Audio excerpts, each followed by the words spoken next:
At the dinner, my daughter-in-law shouted, "Ridiculous old woman, you have no place in this family anymore." Everyone laughed.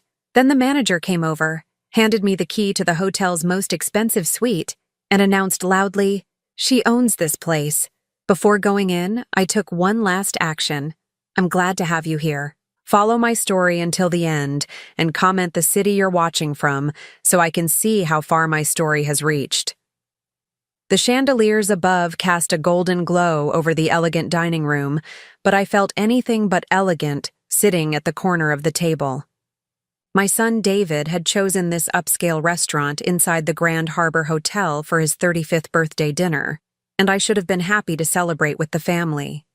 Instead, I found myself relegated to the far end, squeezed between my grandson Tommy and an empty chair that nobody bothered to fill. "Mom, you're being too quiet tonight," David said from across the table.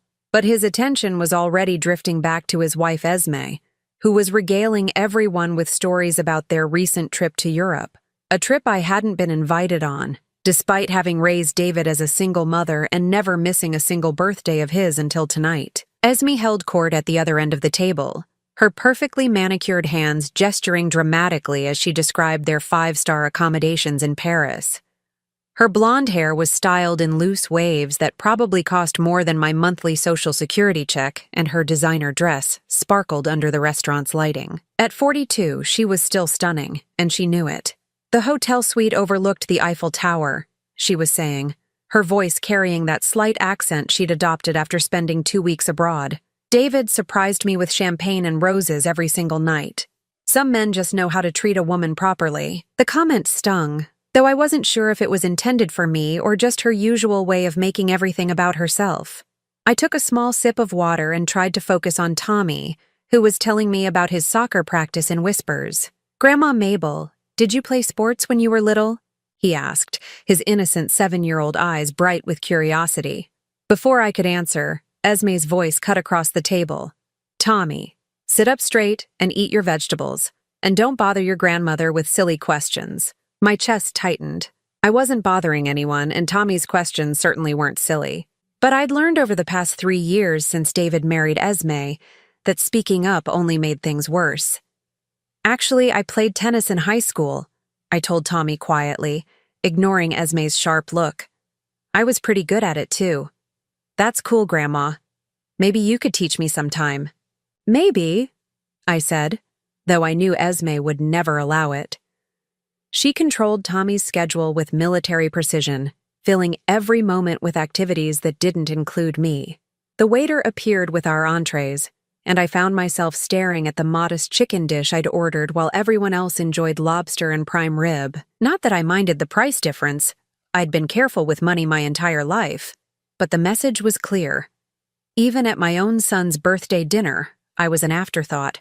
"This place is incredible," said my daughter-in-law's sister Miranda, who'd flown in from California for the occasion. "The service, the atmosphere, everything. Esme, how did you find this gem?" Esme preened under the attention. "I have connections everywhere. When you travel in certain circles, you learn about the finer things in life. Not everyone appreciates quality, but I refuse to settle for mediocrity." Another subtle dig. I'd worked double shifts at the textile factory for 20 years to put David through college, and every vacation we'd taken had been to modest motels by the lake. Apparently, that qualified as settling for mediocrity in Esme's world. David raised his wine glass. "I want to thank everyone for being here tonight. Having family around makes everything special." "Not everyone," Esme muttered under her breath, but loud enough for half the table to hear. She shot a pointed look in my direction. "Some people just don't understand how to behave in sophisticated settings." My face burned with embarrassment. I'd been nothing but polite all evening, had dressed in my best outfit, a navy blue dress I'd worn to church for the past 5 years, and had kept my conversation appropriate and quiet. "Esme," David said weakly, but she was already continuing. "I mean, look around this place. The crystal, the artwork, the caliber of clientele. Some people simply don't belong in establishments like this." Her eyes met mine directly this time. "It's not their fault, really. They just weren't raised with proper appreciation for elegance." The table fell uncomfortably silent. Miranda looked down at her plate. Tommy continued eating, oblivious to the tension. David cleared his throat but said nothing to defend me. I felt something crack inside my chest. After 69 years on this earth, after raising a son who'd become a successful accountant, after working my fingers to the bone to give him every opportunity I'd never had, I was being dismissed as someone who didn't belong. "Grandma, are you okay?" Tommy whispered, noticing that I'd stopped eating. Before I could answer, Esme's voice rose again. "And another thing, constantly interrupting adult conversations with random chatter about the past. Nobody wants to hear about tennis from 40 years ago or whatever other irrelevant stories some people insist on sharing." That was it.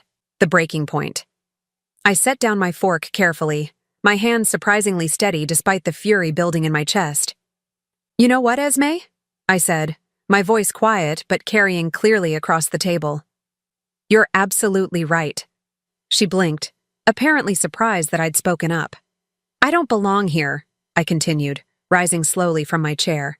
"This isn't my kind of place at all." I reached into my purse for my wallet, intending to leave money for my meal and walk out with whatever dignity I had left. But before I could pull out my cash, a tall man in an impeccable black suit appeared beside our table. "Mrs. Whitmore," he said, his voice respectful and warm. "I'm so sorry to interrupt your family dinner." I looked up at him, confused. He was the hotel manager. I could tell from his bearing and the small gold nameplate that read, "James Sullivan, General Manager." "I'm afraid there's been a misunderstanding," he continued, pulling something from his jacket pocket. "The front desk has been trying to reach you all evening." He held out an elegant silver keycard attached to a black leather keychain. "Your suite has been prepared as requested. The penthouse level, as always." The entire table stared. Esme's mouth fell open slightly. David looked like he'd been struck by lightning. "I believe you'll find everything to your satisfaction," the manager continued smoothly. "The staff has prepared your usual champagne service, and the concierge has those theater tickets you requested for tomorrow evening." My heart pounded as I realized what was happening. After 12 years of maintaining my anonymity, my secret was about to be exposed in the most dramatic way possible.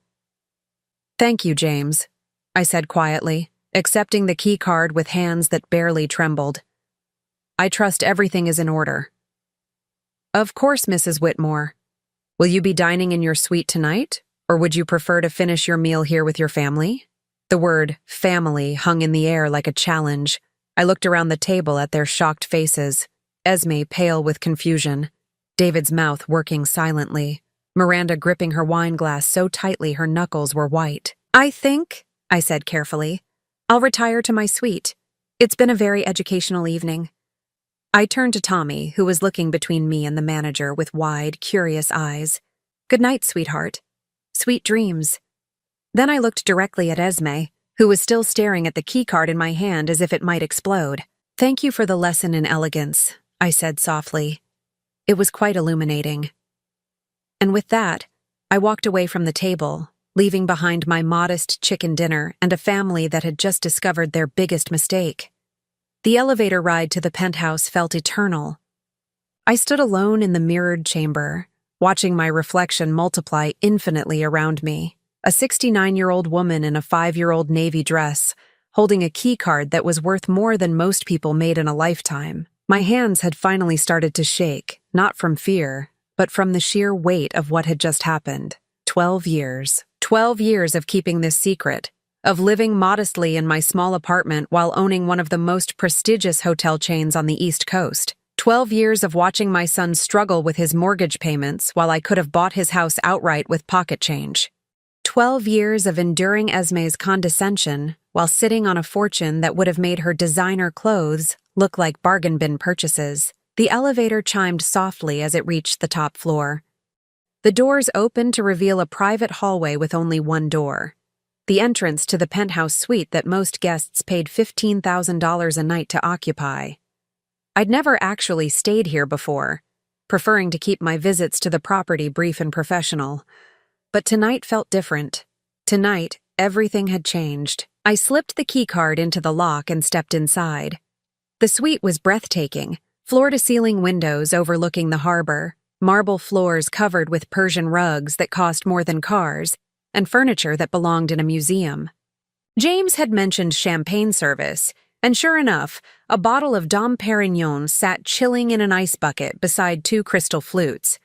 I poured myself a glass and walked to the windows, looking down at the city lights below.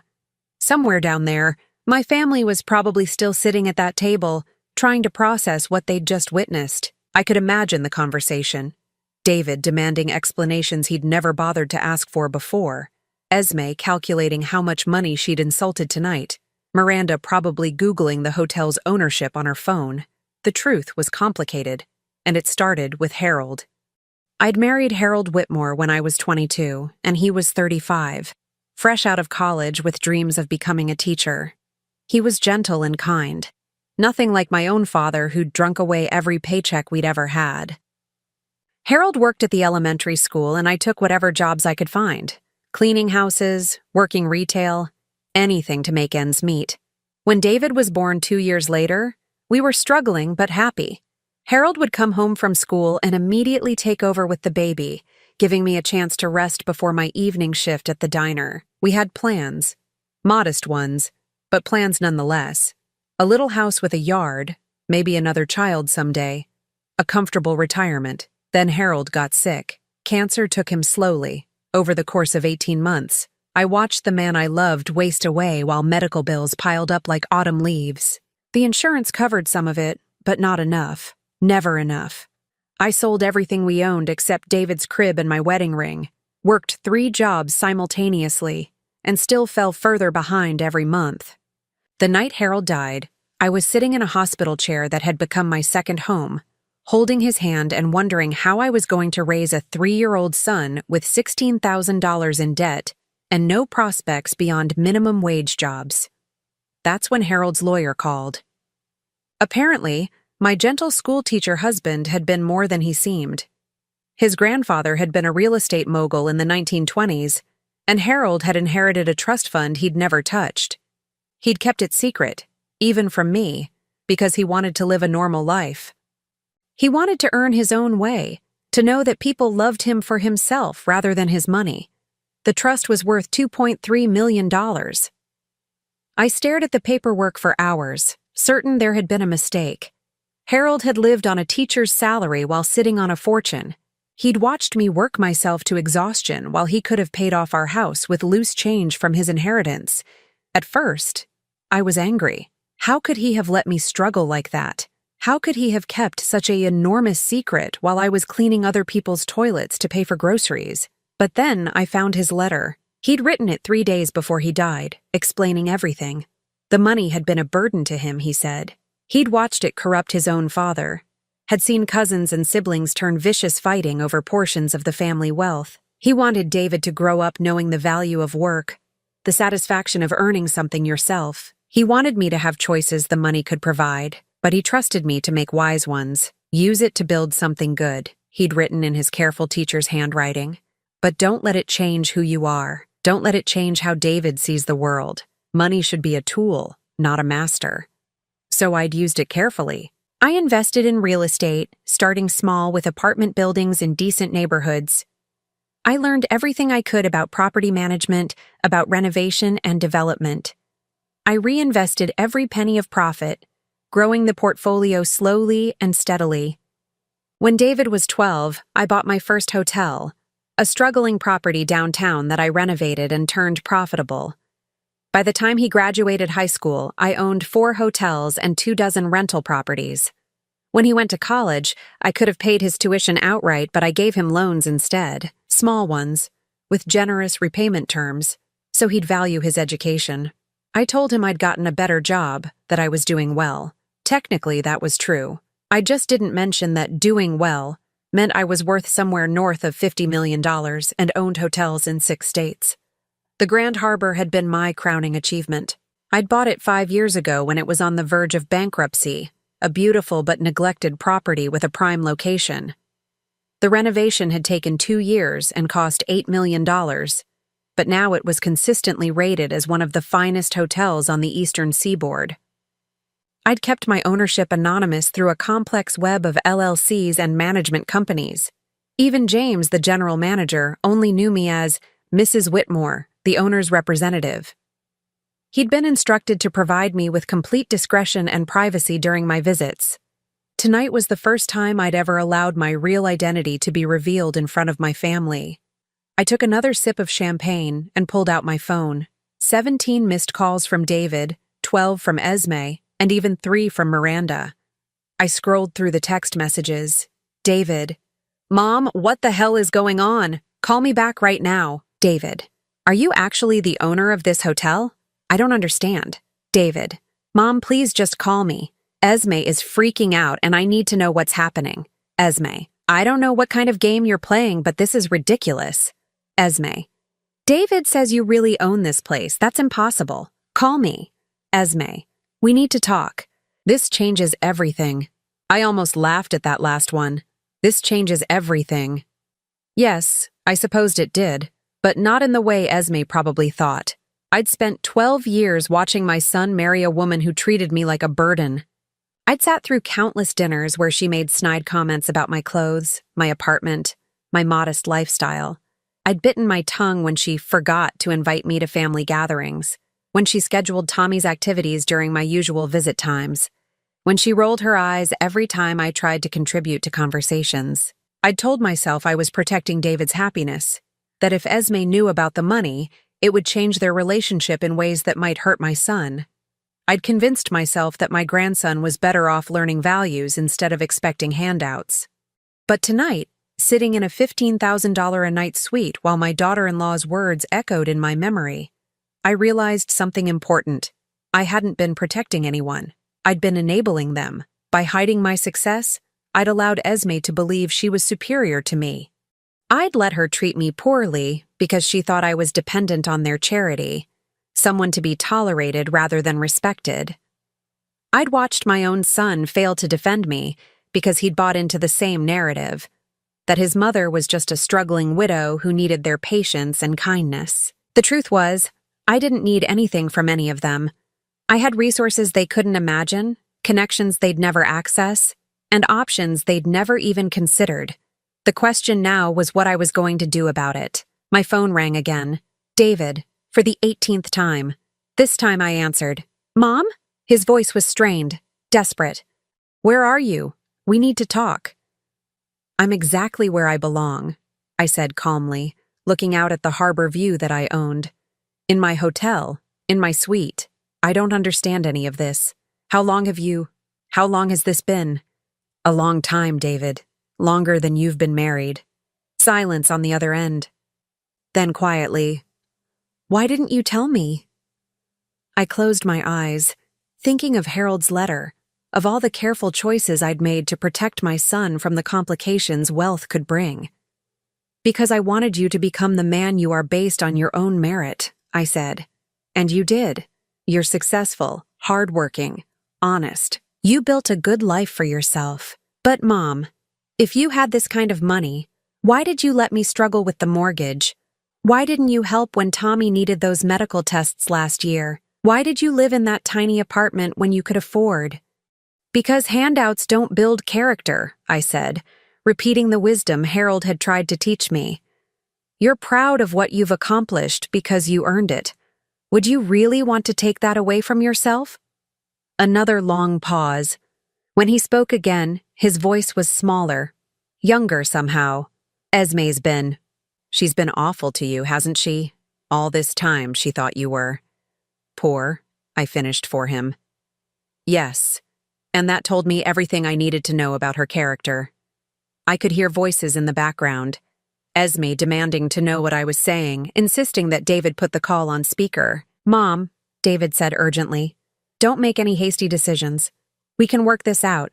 Esme's just shocked. We all are. I smiled, though he couldn't see it. Oh, I'm not making any hasty decisions, sweetheart.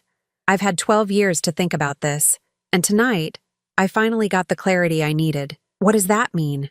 It means your wife was right about one thing, I said, finishing the last of my champagne. I really don't belong at that table. The truth was, I belonged somewhere much better. I woke up in the penthouse suite to sunlight streaming through floor-to-ceiling windows and the distant sound of seagulls over the harbor. For a moment, I forgot where I was.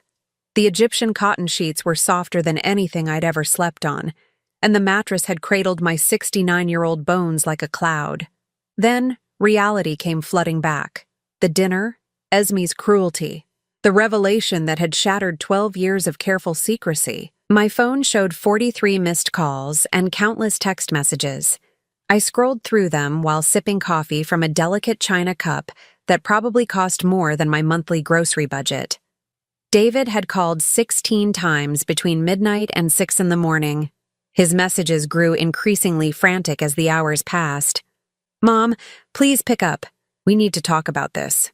I can't sleep. Esme's been pacing all night. Just tell me what you want from us. I keep thinking about all the times you said you couldn't afford things. All the times I worried about your retirement. Were you lying to me?" That last message stung because I understood his confusion. From David's perspective, I had been lying. Every time I'd declined an expensive restaurant because it was too much, every time I'd bought generic groceries while he struggled with his own budget, every Christmas when I'd given modest gifts while accepting their pity for my financial limitations, it all looked like deception now. But Esme's messages told a different story. "I know you're angry, but we can work this out. David doesn't understand business like I do. You must need something or you wouldn't have revealed this now. Let's discuss terms. I've been researching hotel ownership. We should meet tomorrow to discuss how this affects the family dynamics." Terms. Family dynamics. Even now, even after learning that I owned the very ground she'd stood on while insulting me, Esme was trying to turn this into a negotiation. She saw dollar signs where she should have seen decades of her own cruelty. I set the phone aside and walked to the windows. The harbor stretched out below me, dotted with sailboats and fishing vessels heading out for the day. Somewhere down there, ordinary people were starting their ordinary days, going to jobs they needed, worrying about bills they couldn't quite cover. I'd been one of them once, and in many ways, I still felt like one of them. That was Harold's gift to me, I realized. He'd given me wealth without letting it change who I was at my core. I'd remained the same woman who'd scrubbed floors and waited tables, who'd known what it felt like to choose between groceries and medicine. The money had been a tool, exactly as he'd intended. But watching Esme's messages pile up, seeing how quickly she'd shifted from contempt to calculation, I understood something else. The money had also been a test, and my family had failed it spectacularly. A knock at the door interrupted my thoughts. I opened it to find James, the hotel manager, with a breakfast cart and a respectful smile. "Good morning, Mrs. Whitmore. I hope you slept well." "Very well, thank you." I stepped aside to let him wheel in the cart. "James, I need to ask you something. In your professional opinion, how did my family react after I left last night?" He paused in arranging the breakfast service, clearly uncomfortable with the question. "Ma'am, I'm not sure it's appropriate for me to." "Please, I value your perspective." He straightened, choosing his words carefully. "The gentleman, your son, seemed genuinely shocked. He kept asking the waitstaff questions about you, about how long you'd owned the property." He appeared, confused, but not unkind. "And my daughter-in-law?" James's expression grew more neutral. "She asked about property values, and whether there were other hotels in the chain. She wanted to know if you had business cards." I almost laughed. Of course she did. "There's something else," James continued hesitantly. "She asked if there were any managerial positions available. She mentioned that she had experience in hospitality." "Esme has never worked in hospitality." "Yes, ma'am." That became apparent when I asked about her background. After James left, I sat alone with my breakfast and the weight of decision. The eggs Benedict was perfect, the orange juice freshly squeezed, the pastries flaky and warm. Everything about this suite, this hotel, this life I'd built in secret, was exactly what Esme had always claimed to value: elegance, sophistication, quality. But she'd never valued the person who'd created it all. I thought about Tommy, My 7-year-old grandson who'd asked me about tennis and called me grandma with genuine affection. He was innocent in all of this, caught between a mother who saw people as assets and a father who'd inherited his own father's gentle nature but lacked the strength to stand up for what was right. David wasn't a bad man. He was weak, perhaps, when it came to his wife, but he'd never been deliberately cruel. He'd simply allowed cruelty to happen around him, which wasn't the same thing but wasn't entirely different either. I pulled out my laptop and opened the secure portal I use to manage my properties. The screen showed a real-time overview of my holdings: 12 hotels, 37 rental properties, and various commercial investments spread across 6 states. The total value fluctuated daily, but it was currently sitting at just over $68 million. More money than my family could spend in several lifetimes, but they'd never see a penny of it. Not anymore. I opened a new document and began typing. Not a will. I'd update that later through proper legal channels, but a list. A comprehensive inventory of every way I'd been quietly supporting my family's life while they treated me like a burden. David's house. I owned the mortgage. 3 years ago, when he'd been struggling to qualify for a loan, I'd had one of my companies purchase the note and offer him terms no bank would match: 5% interest on a $400,000 home. His monthly payments were barely covering the interest, and he had no idea that his mother was the one accepting those payments. Esme's car, a BMW X5 that she leased through David's company. What she didn't know was that David's company had a fleet agreement with the dealership, an agreement I'd negotiated and funded through one of my holding companies. Her $300 monthly payment should have been closer to $800. Tommy's private school, $12,000 a year that David thought he was paying through a scholarship program. The scholarship was real, but it was funded entirely by an educational foundation I'd established. Tommy was literally the only recipient. David's office space. He rented a small suite in a downtown professional building for his accounting practice. The building was owned by Whitmore Properties, LLC. His rent was a third of market rate, and he believed he'd negotiated a good deal with the management company. The vacation house they used every summer, a lake cottage that belonged to Esme's friend from college. The friend was real, but she was paid a generous fee by one of my property companies to make the house available to my family every July. David thought they were getting a friendly discount. Every comfort they enjoyed, every financial break they'd received, every time they'd congratulated themselves on finding a good deal or catching a lucky break, it had all been me. 12 years of quietly smoothing their path while enduring their condescension. I saved the document and leaned back in my chair. Tomorrow, all of it would change. I spent the rest of the morning making phone calls. First to my attorney, Marcus Chen, who'd helped me structure my holdings for maximum privacy and tax efficiency. "Mabel," he said warmly when his secretary put me through, "this is unexpected. Is everything all right?"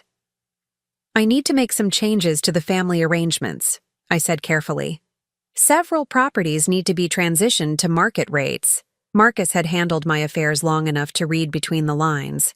"I see. Should I prepare termination notices for the various agreements?" "Yes, all of them. I want everything converted to standard commercial terms within 30 days.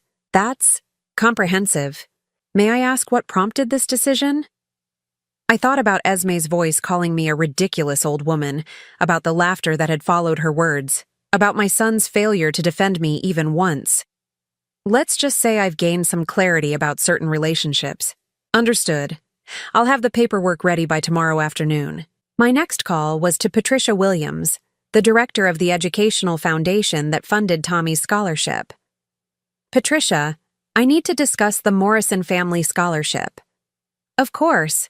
Is there a problem with young Tommy? His teachers say he's doing wonderfully." "Tommy is fine, but I'm restructuring the foundation's priorities. The scholarship will continue, but the funding source needs to be transparent going forward." "I'm not sure I understand." "The family should know exactly who's paying for their child's education. No more anonymous benefactors." There was a pause. "Mabel, that's going to be quite a shock for them." "Yes," I said quietly. "I imagine it will be." My final call was to Helen Rodriguez, who managed my residential properties. Helen, I need you to convert the Morrison property to a standard mortgage immediately. The 5% note? Mabel, if we adjust that to current market rates, their payment is going to more than double. I'm aware of that. Are you sure? This seems sudden. I looked out at the harbor again, watching a small sailboat navigate between larger vessels. The boat looked fragile against the vast water, but it was moving forward under its own power, guided by someone who understood how to work with the wind rather than fighting against it. Sometimes people need to learn to sail without training wheels, I said. By noon, I'd set everything in motion. Within a month, David would discover that his comfortable life had been an illusion. His mortgage payment would jump from $1,800 to $3,800. His office rent would triple. Esme's car lease would adjust to market rates.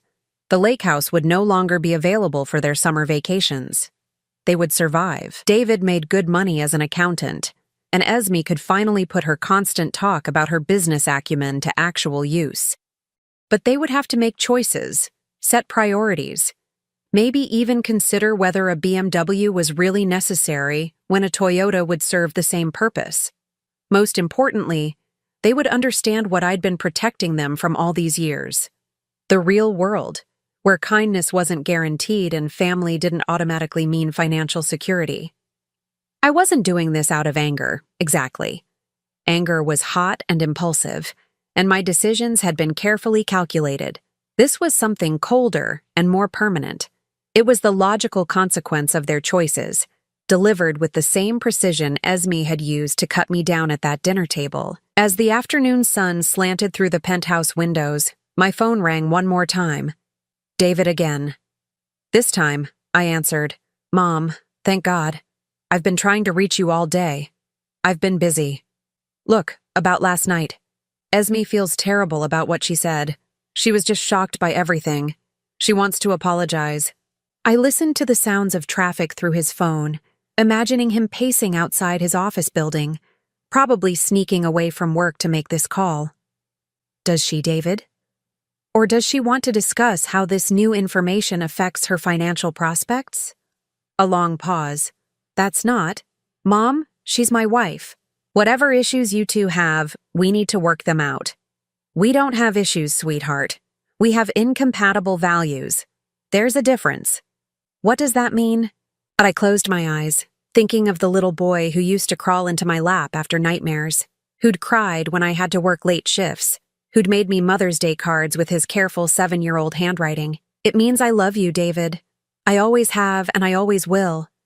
But love doesn't mean accepting disrespect, and it doesn't mean funding people who think money matters more than kindness. Are you? Are you cutting us off? I'm giving you the chance to stand on your own. It's what your father would have wanted. The silence stretched between us, filled with years of things unsaid, choices unmade, moments when he could have defended me but didn't. I don't understand, he said finally. You will, I told him gently. Soon enough you will. That evening, I had dinner in the hotel's main restaurant. Not in the private dining room or hidden away where no one could see me, but at a table right in the center of the room. I wore a dress I'd bought that afternoon. Designer, elegant, the kind Esme would have approved of if she'd had any idea how much it cost. The staff treated me with the respectful attention due to the owner, and several other guests nodded politely when they recognized me from previous visits. I was no longer hiding, no longer pretending to be less than I was. For the first time in 12 years, I was exactly who Harold had wanted me to become. A woman who used her resources wisely, who valued character over wealth, but who also refused to let anyone diminish her worth. Tomorrow, my family would begin learning the true cost of their choices. Tonight, I was finally free. 3 weeks later, I was tending to my small herb garden on the penthouse terrace when my phone rang. I'd moved into the hotel permanently, converting one of the smaller suites into a comfortable apartment. After decades of living in cramped spaces to maintain my modest facade, I'd decided to embrace the comfort my success had earned me. The caller ID showed David's number. I let it ring 4 times before answering, giving myself time to prepare for what I knew would be a difficult conversation.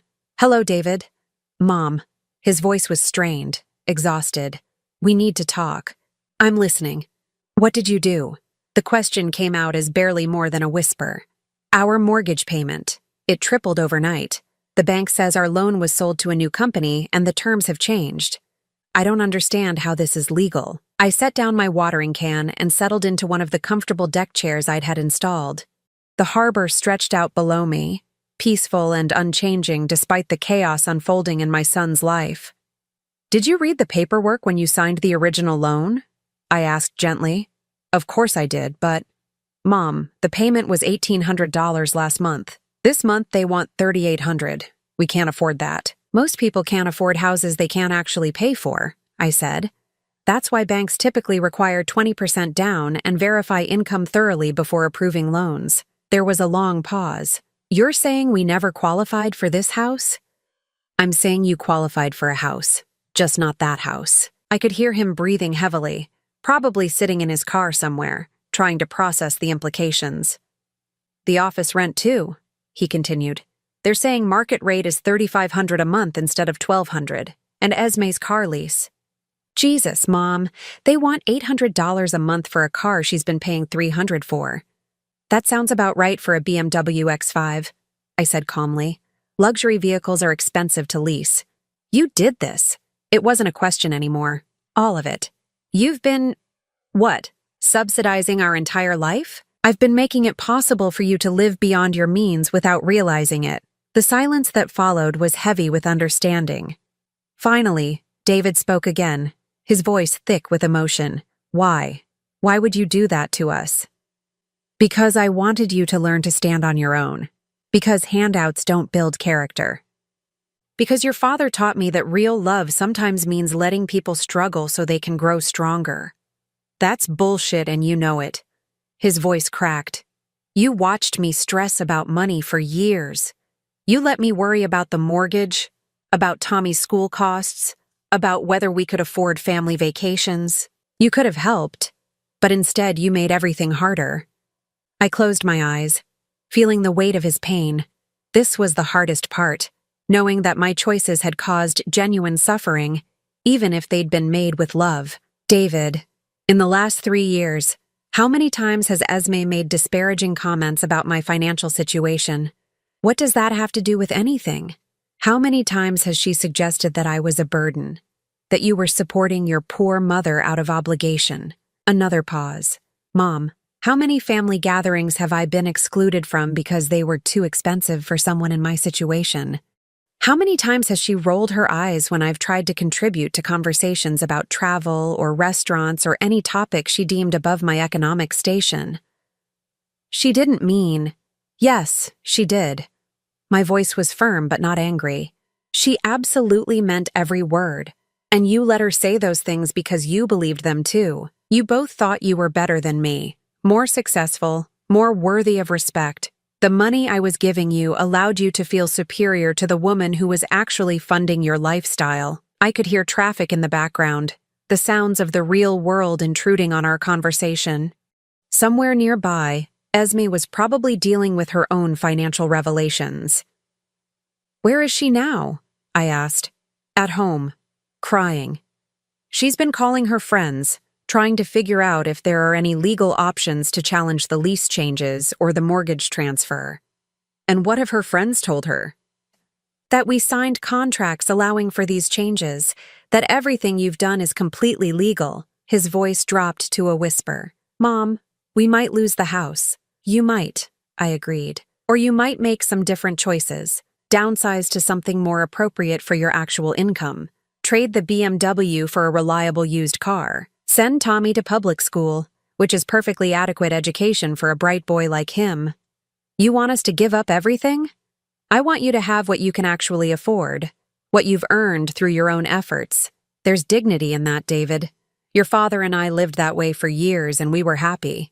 But you could have afforded more. You were rich the whole time." "Yes, I was. But Harold was never happier than when he was teaching 3rd grade for $35,000 a year. He didn't need expensive things to feel valuable. He found worth in his work, in his family, in simple pleasures that didn't cost anything." I paused, looking out at a sailboat navigating the harbor. "I thought I was raising you to have those same values.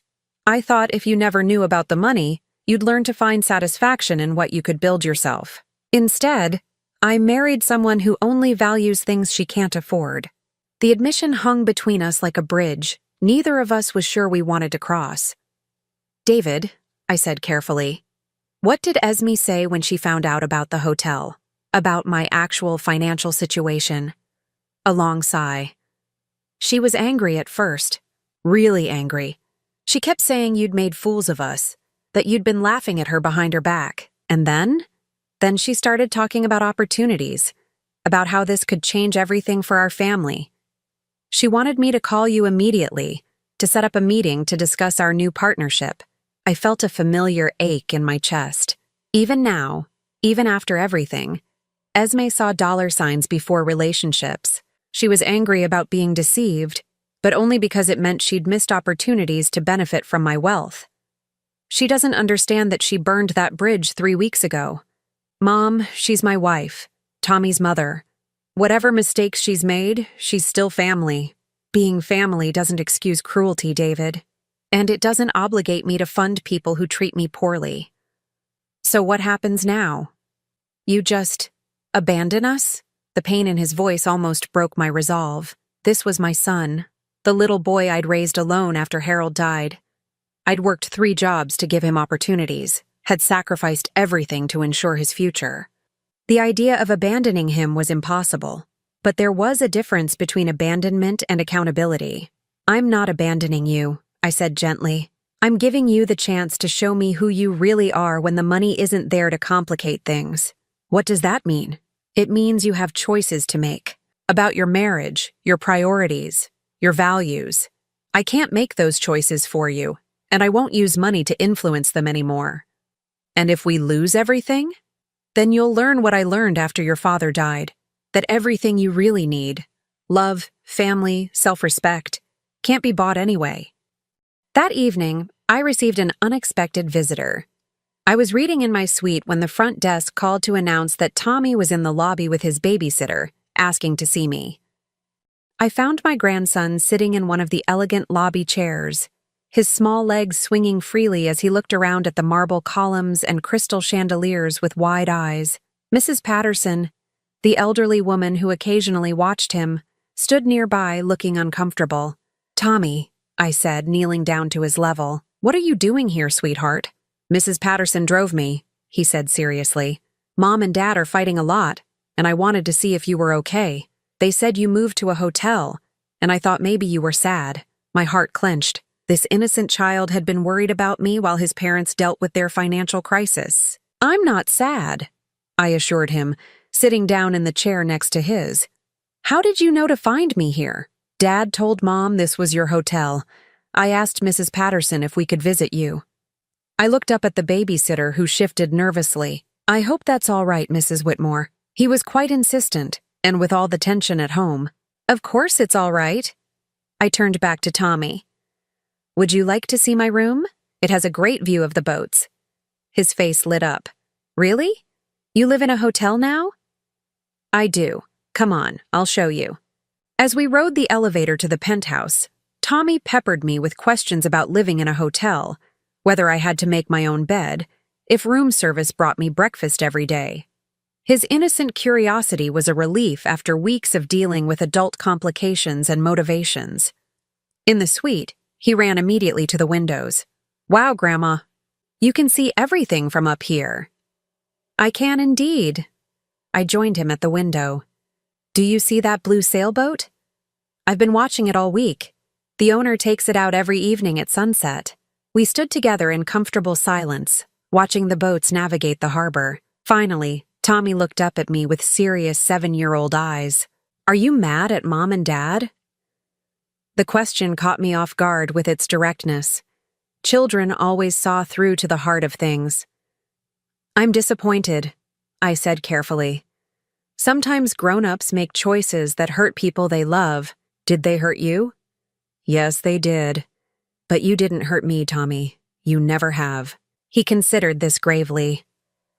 "Mom says you're really rich now, that you own this whole hotel." "I do own this hotel, and several others." "Why didn't you tell us before?" I sat down on the couch and patted the cushion beside me. Tommy climbed up and curled against my side, the way he used to when he was smaller. Sometimes adults keep secrets because they're trying to protect the people they love, I said. I thought if your parents didn't know about the money, they would love me for who I am instead of what I could give them. That's silly, Tommy said matter-of-factly. I love you because you're my grandma. Money doesn't matter. Out of the mouths of babes. This child understood something his parents had never grasped. You're absolutely right, I said, hugging him closer. Money doesn't matter nearly as much as people think it does. When Mrs. Patterson came to collect Tommy an hour later, I walked them down to the lobby. As I hugged my grandson goodbye, he whispered in my ear, I hope you come home soon, Grandma. The house feels weird without you visiting. I watched them leave, my heart heavy with the knowledge that I might not be visiting that house much longer. Not if David couldn't find a way to make the new mortgage payments. Not if my family continued to prioritize financial comfort over treating each other with basic respect. That night, I made one final phone call. Marcus, it's Mabel. I need to add a provision to my will. Of course. What kind of provision? I looked around the luxurious suite that had become my sanctuary, thinking about Tommy's innocent questions and David's exhausted voice and Esme's calculating response to learning about my wealth. I want to establish a trust for my grandson, something that will pay for his education and provide security, but won't be accessible until he's 30 years old. That's wise. Children from wealthy families often benefit from having some distance between them and large inheritances. And Marcus?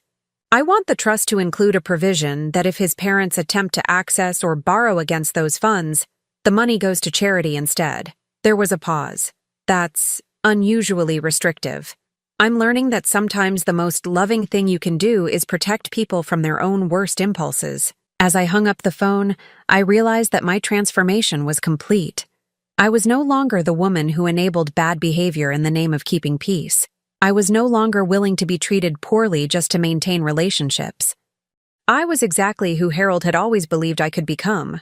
Someone who used her resources wisely, loved fiercely, but refused to let anyone take advantage of her generosity. The question now was whether my family could learn to meet me on those terms, or whether they would choose to let their pride and greed cost them everything that actually mattered. 6 months passed before I heard from David again.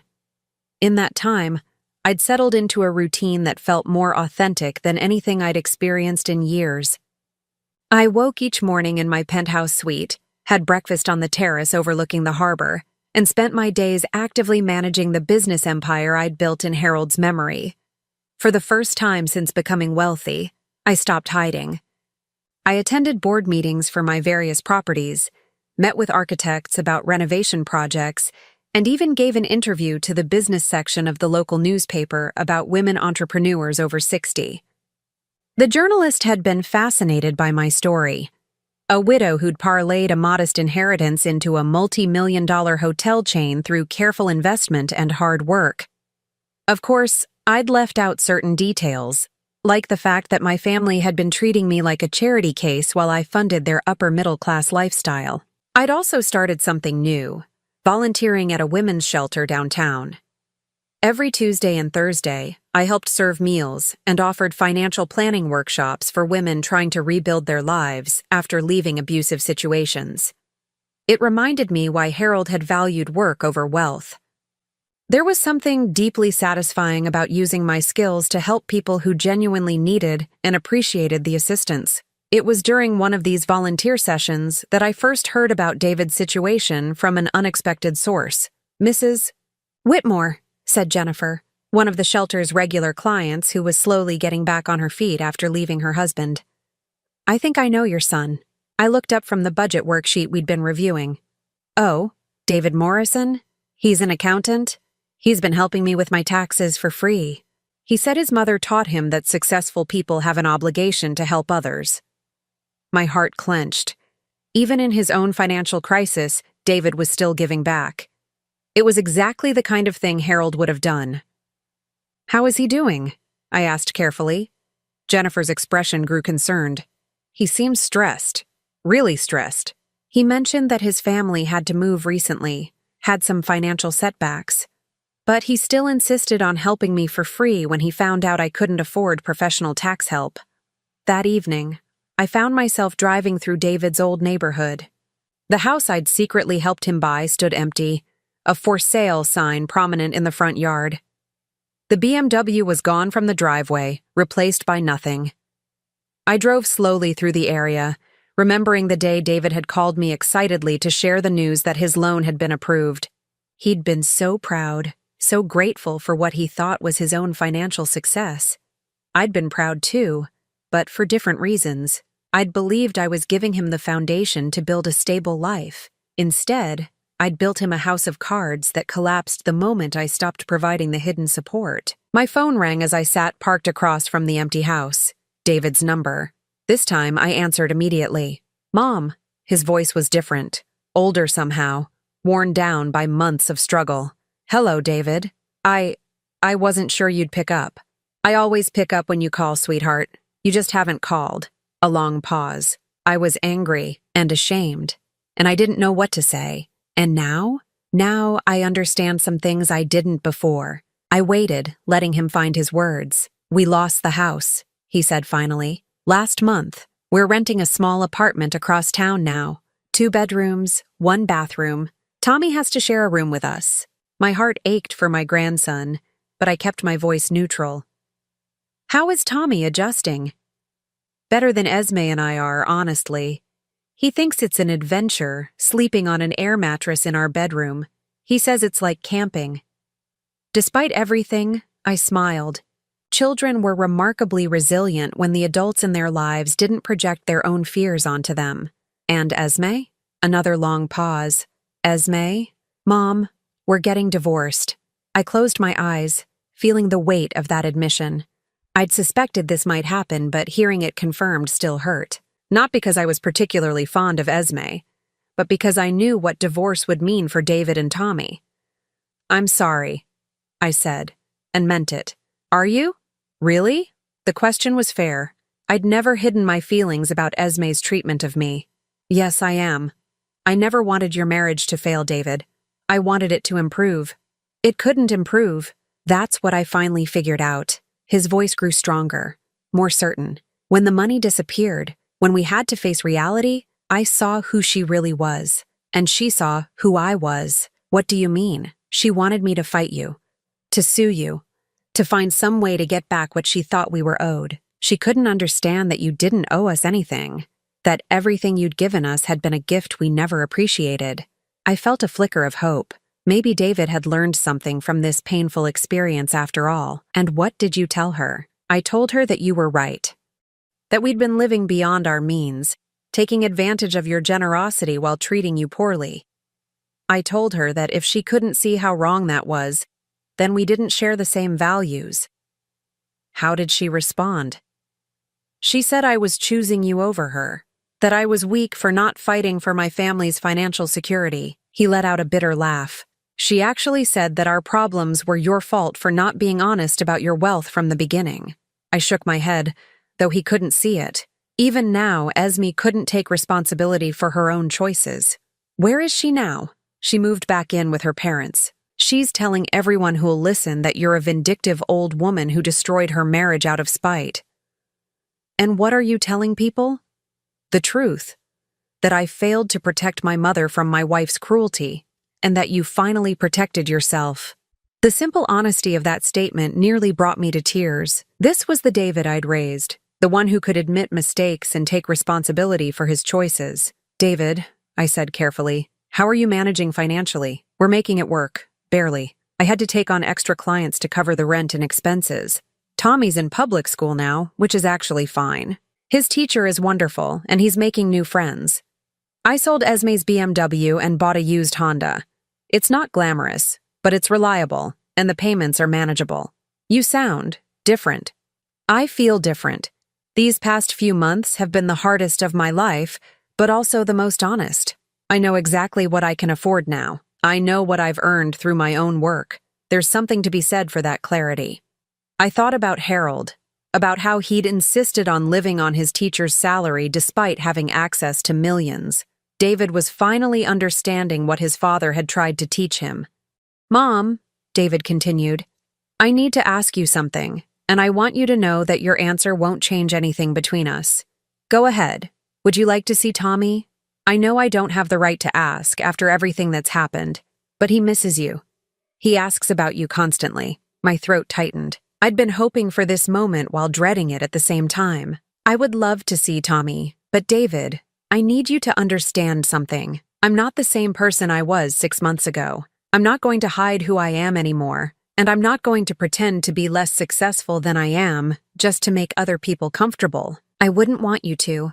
I'm proud of what you've built, Mom. I should have said that before, but I was too caught up in my own issues to see clearly. And if Tommy asks questions about my lifestyle, about the hotel, about why I live differently than you do, then I'll tell him the truth, that his grandmother is a successful businesswoman who worked hard to build something meaningful. That money doesn't make people better or worse, but how they treat others does." 2 days later, David brought Tommy to the hotel for lunch. I watched from my suite window as they walked through the lobby, Tommy's head swiveling as he took in the elegant surroundings, while David spoke to him quietly, probably preparing him for what he was about to see.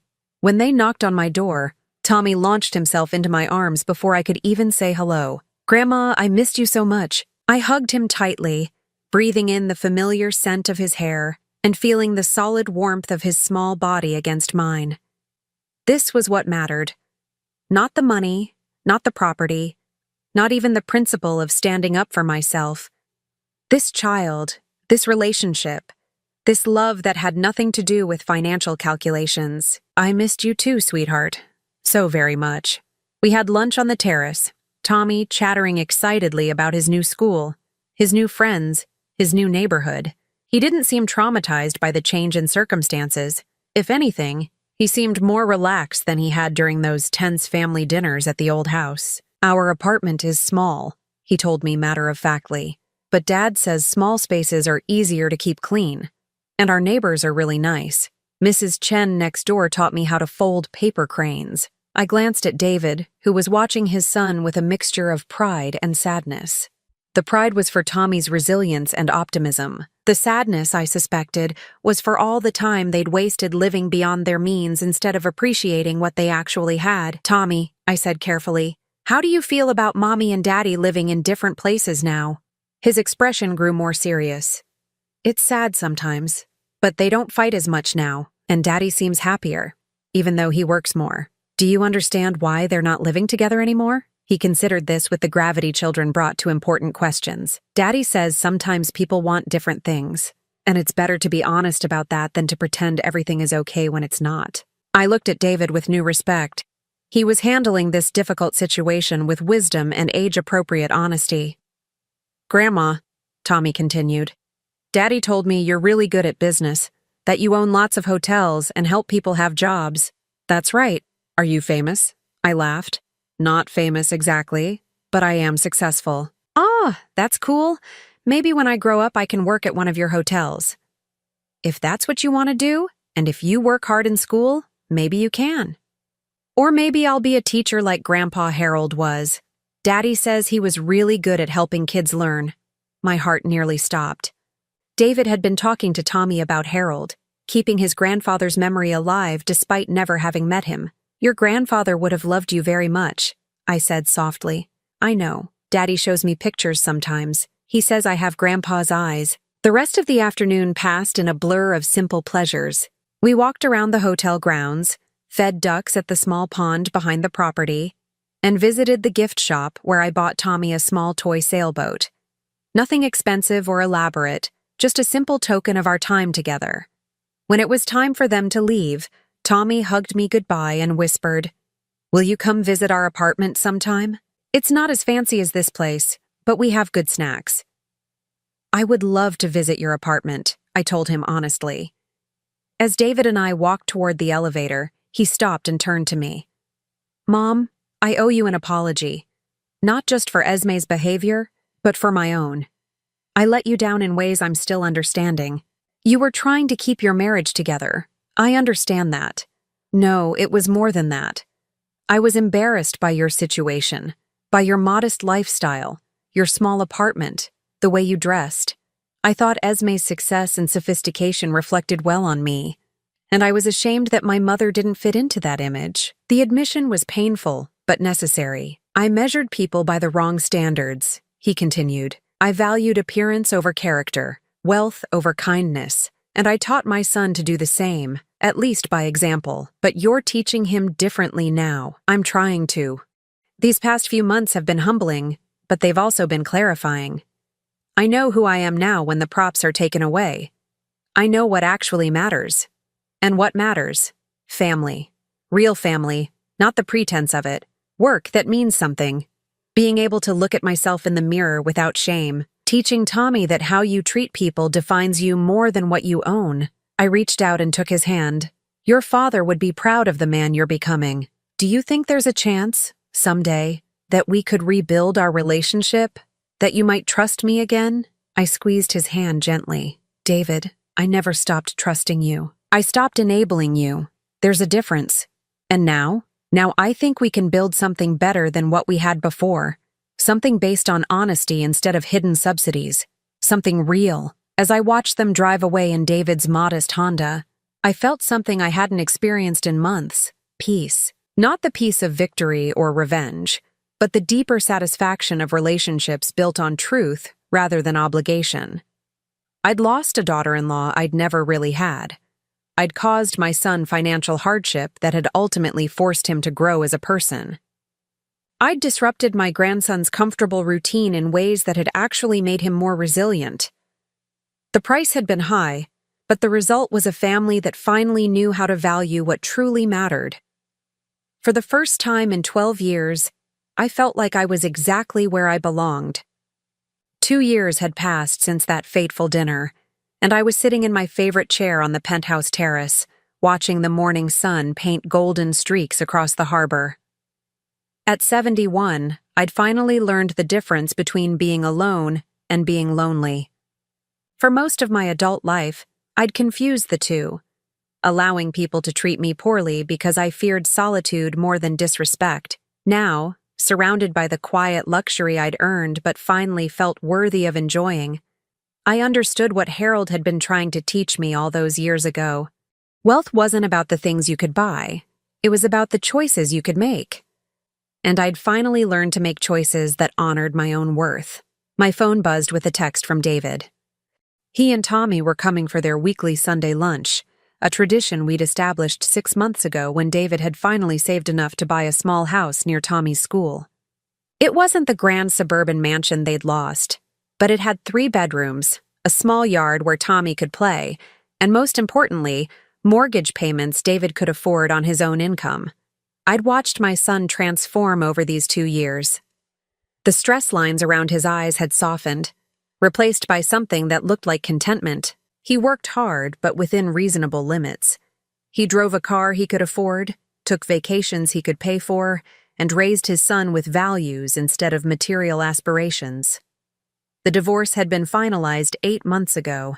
Esme had remarried quickly, a real estate developer with flashy cars and expensive tastes who appreciated her ambition and shared her priorities.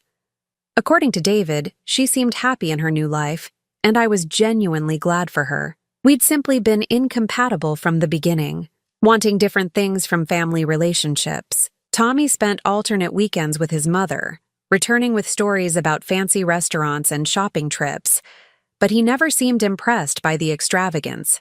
If anything, he seemed to prefer the quieter rhythms of life with David, where bedtime stories mattered more than brand names and character counted more than cash. A knock at my door interrupted my morning reflections. When I opened it, I found Tommy holding a carefully wrapped package and wearing the serious expression he got when he had something important to say. "Good morning, Grandma. Happy birthday." My birthday. I'd honestly forgotten. At 71, birthdays felt less like celebrations and more like quiet acknowledgments of time's passage. "Thank you, sweetheart, but my birthday isn't until next month." "I know," he said solemnly, "but Daddy and I decided we wanted to celebrate your real birthday today." I looked past him to David, who was standing in the hallway with his own carefully wrapped gift and the expression that mixed nervousness with determination. "Your real birthday?" I asked, genuinely confused. "The day you decided to be yourself," David said simply. "2 years ago today, you stopped pretending to be someone you weren't. We thought that deserved celebrating." I felt tears prick my eyes as I understood what they were doing. They were marking the anniversary of my transformation, the moment I'd chosen self-respect over family harmony. "Come in," I said, stepping aside to let them enter. "Both of you." Tommy immediately ran to the windows to check on his sailboat, a small vessel he'd claimed as his own during our weekly harbor-watching sessions. David lingered near the door, still holding his package. "Mom, before we do anything else, I need to say something." I settled into one of the comfortable chairs and gestured for him to sit across from me. "I'm listening. 2 years ago, I thought you were being cruel. I thought you were punishing us for Esme's mistakes, making us suffer because your feelings were hurt. And now? Now I understand that you were being kind in the only way that would actually help us. You forced us to face reality, to grow up, to become the people we should have been all along." He set his gift on the coffee table, but didn't unwrap it yet. "I was angry for months," he continued. "Angry at you for letting us struggle. Angry at myself for not seeing how dependent we'd become. Angry at Esme for caring more about money than family. But mostly, I was angry because I'd failed you as a son. David, no, let me finish. I failed to protect you from my wife's cruelty. I failed to recognize your sacrifices. I failed to appreciate everything you'd done for us while pretending to be struggling yourself. And when you finally stood up for yourself, I was angry at you instead of being proud of you." Tommy looked up from the window. "Daddy, are you gonna cry again?" David laughed, wiping his eyes.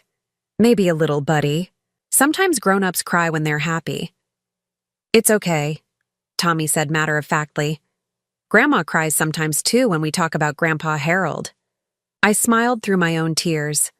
This child had such a gift for reducing complex emotions to simple truths. "Tommy's right," I said. "Sometimes tears are just love that doesn't have anywhere else to go." David reached for his gift, a flat package wrapped in brown paper. "This is for you, but it's also for me, in a way. It's something I should have done a long time ago." I unwrapped it carefully to find a framed photograph. It showed the 3 of us from our lunch 2 weeks ago, Tommy between David and me, all of us laughing at something ridiculous my grandson had said about the ducks in the pond. But it wasn't the image that made me gasp. It was the engraving on the frame. "To Mabel Whitmore, successful businesswoman, loving mother, cherished grandmother. We are proud of everything you've accomplished and grateful for everything you've taught us. Love, David and Tommy." I stared at the words through blurred vision. For so many years, I'd hidden my accomplishments, downplayed my success, pretended to be less than I was to make others comfortable. This simple acknowledgement of my worth felt like a gift beyond price. "Do you like it, Grandma?" Tommy asked, climbing onto the arm of my chair. "I love it," I whispered, pulling him close. "It's perfect." "My turn," Tommy announced, retrieving his own gift. "I made it myself. Well, mostly myself. Mrs. Chen helped a little."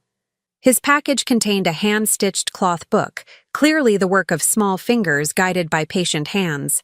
The cover read, "The Story of Grandma Mabel," in careful block letters, decorated with crayon drawings of hotels and sailboats. I opened it to find page after page of Tommy's version of my life story. There were pictures of me as a young mother, working at various jobs to support David. Images of me, building hotels with my smart brain, as the caption read. A drawing of Harold in heaven, smiling down at a woman in a business suit who was clearly meant to be me, but the last page made me cry in earnest. It showed the 3 of us sitting together on my terrace, with a caption that read, "Grandma Mabel learned that being rich means having people who love you just because you're you." "Do you like my book?" Tommy asked anxiously. "It's the most beautiful book anyone has ever given me," I said honestly. "I'm going to treasure it forever, Mrs. Chen says books are the best presents because you can read them over and over and remember the feelings." Mrs. Chen was clearly a wise woman. We spent the afternoon as we always did during their visits. Lunch on the terrace, followed by a walk around the hotel grounds and a trip to feed the ducks. Simple pleasures that cost almost nothing but meant everything. As the sun began to set, painting the harbor in shades of pink and gold, Tommy fell asleep in my lap while David and I talked quietly about his plans to expand his accounting practice and Tommy's progress in school. "Mom," David said eventually, "can I ask you something personal?" "Of course. Do you ever regret it? The way things happened, I mean. The pain we all went through?" I considered the question carefully, thinking about the lonely months after I'd cut off their financial support, the anguish of watching my family struggle, the fear that I might have damaged our relationships beyond repair. "I regret that it took me so long to find the courage to demand better treatment," I said finally. "I regret that I enabled bad behavior for years instead of addressing it directly, but do I regret standing up for myself? Never. Even though it caused us so much hardship? David, look at your son." I gestured to Tommy, sleeping peacefully in my arms. He's happy, secure, loved. He knows his worth isn't tied to what he owns. He values kindness over wealth, character over status. Would he have learned those lessons if we'd continued living the lie? David followed my gaze to his sleeping child. "Probably not. And look at yourself. You're proud of what you've built now because you built it honestly. You know exactly what you can afford and what you've earned. You're teaching Tommy real values instead of empty materialism. Would that have happened if I'd kept subsidizing your lifestyle while accepting disrespect?" "No," he said quietly. "We would have kept taking advantage of your generosity while convincing ourselves we deserved it." The hardship wasn't punishment, sweetheart. It was education. Sometimes the most loving thing you can do is stop protecting people from the consequences of their choices. As twilight settled over the harbor, I reflected on the journey that had brought us to this moment. 2 years ago, I'd been a woman afraid of her own success, hiding her accomplishments to avoid making others uncomfortable. I'd accepted poor treatment because I thought it was the price of maintaining family relationships. Now I was someone who understood that real love didn't require self-diminishment. That respect had to be mutual to be meaningful. That enabling bad behavior wasn't kindness. It was cruelty disguised as love. The money had always been secondary. Harold had known that when he'd written his letter about using wealth as a tool rather than a master. The real inheritance he'd left me wasn't the trust fund. It was the wisdom to know my own worth and the courage to demand that others recognize it too. "Mom," David said as he prepared to carry sleeping Tommy to the car, "I have something else to tell you." "What's that?" "I've been thinking about what you said about successful people having obligations to help others. I want to start offering free financial planning services to families going through divorce, people who are suddenly facing single-income situations and need help figuring out how to manage." My heart swelled with pride. This was exactly the kind of thing Harold would have done, using his skills to help people who genuinely needed assistance. That's a wonderful idea. I was wondering, would you be willing to help? Not with money, but with advice? You've built something incredible from nothing. You understand financial planning in ways I'm still learning. I would be honored to help. As I watched David carry Tommy to the elevator, I felt the deep satisfaction that comes from seeing your values reflected in the next generation. My son had learned to measure success by contribution rather than accumulation. My grandson was growing up understanding that character mattered more than possessions. This was Harold's real legacy. Not the money that had made it all possible, but the principles that had guided how it was used. I walked back to my terrace and poured myself a glass of wine, settling into my favorite chair to watch the last light fade over the harbor. Tomorrow would bring new challenges, new opportunities to use my resources wisely, new chances to demonstrate that wealth could be a force for good rather than division. But tonight, I simply sat in the quiet luxury of my own achievement, surrounded by the love of people who valued me for who I was rather than what I could provide them. At 71, I had everything I'd ever really wanted: self-respect, authentic relationships, and the knowledge that I'd used my gifts to build something meaningful. I was no longer hiding in the shadows of my own life. I was finally free. Now I'm curious about you who listened to my story. What would you do if you were in my place? Have you ever been through something similar? Comment below, and meanwhile, I'm leaving on the final screen 2 other stories that are channel favorites, and they will definitely surprise you.